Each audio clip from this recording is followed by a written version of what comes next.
শুভ সকাল বন্ধুরা, শুভ নববর্ষের অনেক অনেক শুভেচ্ছা। বড়দের জানাই প্রণাম ও ছোটদের জানাই অনেক অনেক ভালোবাসা। আজকের ভিডিওটা শুরু করছি সকাল থেকে। স্নান টান করে রেডি হয়ে গেছে, কারণ আমরা যাবো আজকে পুজো দিতে। বলো হ্যালো হ্যালো বলো বলো হ্যালো এভরিওয়ান, ভালো করে দেখো না ঠাকুর দেখতে যাচ্ছি। বলতে বল বলো। চলো টাটা করে বেরিয়ে পড়লাম। আমরা সবাই মিলে এখন টোটোতে চেপে পড়েছি। কোথায় যাচ্ছি দেখতে হলে ভিডিওটা স্কিপ না করে পুরোটা দেখতে থাকো।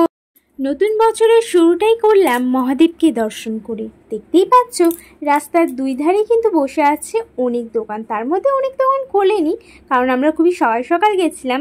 তো দেখতে পাচ্ছ দোকানের মধ্যে ভিড়ও ভালো আছে, নানা রকম জিনিসপত্র আছে। তো বলতে বলতেই চলে এলাম আমরা সেই মন্দিরে, মানে বক্রেশ্বর মহাদেব মন্দিরে। এই যে টোটো থেকে নেমে পড়েছি, দিদি ওইদিকে আসছে, মা পেছনে আছে, আর এই সামনেই আছি সেই বক্রেশ্বর ধাম মহাদেব। তো সকাল সকাল পুজো করতে আসাটা আমাদের ঠিক ছিল না। হঠাৎ করেই আমরা প্ল্যান করি যে নতুন বছরের শুরুটা কেননা আমরা মহাদেবের দর্শন থেকে শুরু করা যাক। তো আমরা এখন এইদিকে যাচ্ছি। এটা মন্দিরের ভেতর নয়, এটা মন্দিরের বাইরের সাইডে পুজো নেওয়ার জন্য যাচ্ছি এপাশে। এবং এপাশে চারিদিকে ছোট ছোট মন্দির প্রচুর আছে। এদিকেও যাওয়া হয়, বাট এটা ভেতর দিকে। তো চলে এলাম পুজো নিতে। এই দোকানটাতে আমরা যতবার পুজো দিই ম্যাক্সিমাম টাইম আমরা এখান থেকেই পুজো নিই, এই দাদুটার কাছ থেকে। এই যে পুজোর ডালা নেওয়া হয়ে গেছে, এবারে যাব মন্দিরের ভেতরে। ঠাকুরের ডালা নিয়ে যাচ্ছিলাম মন্দিরের ভেতরে।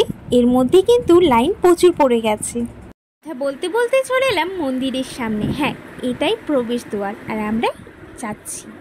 আচ্ছা, তোমরা কারা কারা আজকে নতুন বছরটা কিভাবে শুরু করেছো, কোথায় গিয়েছো, কিভাবে কাটিয়েছো, অবশ্যই আমাকে কমেন্ট করে জানিও। আর এই যে দেখতেই পাচ্ছ ভেতরে চলে এসেছি। আর এই যে নদীটা দেখছো, এই নদীটার নাম হলো শ্বেতগঙ্গা। এর মিডিলে মানে মাঝখানটাতে একটা গুহা টাইপের আছে। সেখানে নাকি বলা হয় যারা পাপ করে না। আচ্ছা, তোমরা কি দেখতে পাচ্ছ ওই যে দূরে একটা জলের মাঝখানে ছিল? হ্যাঁ, ওইটাই। এখানে বলা হয় যে মাঝখানে জলের তলা দিয়ে তারাই বেরোতে পারে যারা কোনো পাপ করে না, আর যারা কোনো পাপ করে থাকে তারা নাকি আসতে চায়। তো আমি জানি না এটা কতটা সত্যি বা মিথ্যা, তবে এটা আমার শোনা কথা। তাই আমিও চলে গেলাম সেই গঙ্গা জলে পা ধুতে এবং হাতে জল নিতে। যে ভয়ও লাগছিল, কারণ ওখানটা প্রচণ্ড স্লিপি ছিল। হাতটাও ধুয়ে নিলাম, আর তার সঙ্গে মাথাতেও একটু জল ঢেকিয়ে নিলাম। চলো, মহাদেবের আশীর্বাদই সারা বছরটা যাতে ভালো কাটুক, আমারও এবং তোমাদেরও। তো চলে যাচ্ছিলাম লাইন দিতে, কারণ এর মধ্যে অনেকটা লাইন পড়ে গেছিলো। আর তারপরে আবার ভিড় বাড়লে তো ব্যাস হয়ে গেল। তো ভিড়ের মধ্যে আর ক্লিপ নেওয়া হয়নি, তো ডাইরেক্ট চলে গেছিলাম মহাদেবের পুজোর ওখানে। আচ্ছা, এই যে শিবলিঙ্গটা দেখছো, শিবলিঙ্গের তলাতে কিন্তু অনেকটা নিচে তোমার শিবলিঙ্গের পুরো মূর্তিটা আছে। তো সেটা জলের ভেতরে হাত দিয়ে প্রণাম করতে হয়। আর শিবের ওখান থেকে বেরিয়ে চলে এসেছিলাম এখানে মায়ের পুজো করতে। দেখতেই পাচ্ছ মানে মন্দিরে ঠাকুরের সামনে যাওয়ার আগেই মন্ত্র পড়া শুরু হয়ে গেছে। তো চলো, এর যে মায়ের দর্শন করা সত্যি খুব ভাগ্যের ব্যাপার। তো পুজো আমাদের কমপ্লিট হয়ে গেছে, অ্যান্ড আমরা বেরিয়ে এসেছিলাম। মাকে বলেছিলাম তুমি থাকো এত ভিড়ের মধ্যে। আর দিদির মেয়েটা যেহেতু ছিল, ওকে নিয়ে একটু বেশি থাকতে হচ্ছিল, গরম লাগছিল, তাই ফুটি খেতে শুরু করেছি। তো পুজো টুজো সব কমপ্লিট করে এবারে যাচ্ছি বাড়ির পথে। গরম প্রচণ্ড ছিল, বুঝতেই পারছো। আর এই চুল টুল খুলে তো আরও। চল, দেখা হচ্ছে একটু পরে। সন্ধেবেলায় চলে এসেছিলাম মামার বাড়িতে। মার বাড়িতে চড়ক পুজোতে অত্যন্ত ধুম হয়, আর এখানে অনেক জাগ্রত কিছু আছে যেগুলো তোমাদের সঙ্গে পরে আমি শেয়ার করব। আর এখানে এই মুহূর্তে এত লোকজন দেখতেই পাচ্ছ। এই যে ভর নামা শুরু হয়ে গেছে।